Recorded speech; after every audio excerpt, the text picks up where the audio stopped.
နေလောင်ကလေးနယ်ဆိုတာလေဒီလိုမိုးအုံနဲ့နေပူရဲဆိုပြီးတော့ပေါ့နော်အဲ့လိုရာသီရွေးလို့မရပါဘူးဒီလိုမိုးအုံနေပူဘူးဘလို့ချိန်နေမှာပဲဖြစ်ဖြစ်မနဲ့မိုးလင်းပြီဆိုတာနဲ့အသားဖြူစီလိမ့်ထားတဲ့သူတွေကပေါ့နော်နေလောင်ကလူးရှင်ကိုလိမ့်ပေးရပါမယ်မင်းတို့ကကျတော့ဒါကဒီကားထဲမှာရှိတဲ့ဟာပဲလိမ့်လိုက်တာပေါ့နော်ဂလူတာလူးရှင်လေးလောလောဆယ်ကတော့အဲ့ကောင်လေးကပစ္စည်းပြက်နေသေးတယ်နေလောင်ကနောက်တစ်မျိုးလဲရှိသေးတယ် sweet white ပေါ့နော်နှစ်ခုစလုံးလိမ့်လို့ရတယ်အိုင်နိတင်ကတော့မကွာပါဘူးဒီကကျတော့ तू က serum တိုက်ဆိုတော့ပေါ့နော်လိမ့်ထားရင်တော့ तू က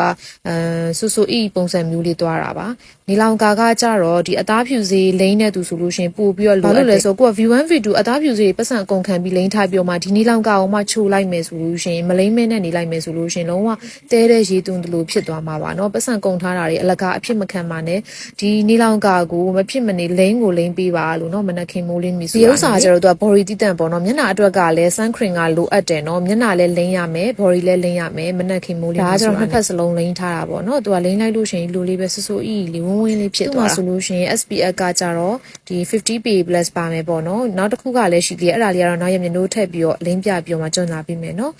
ဒါလေးကကြတော့ gluta lotion လေးပါရှင်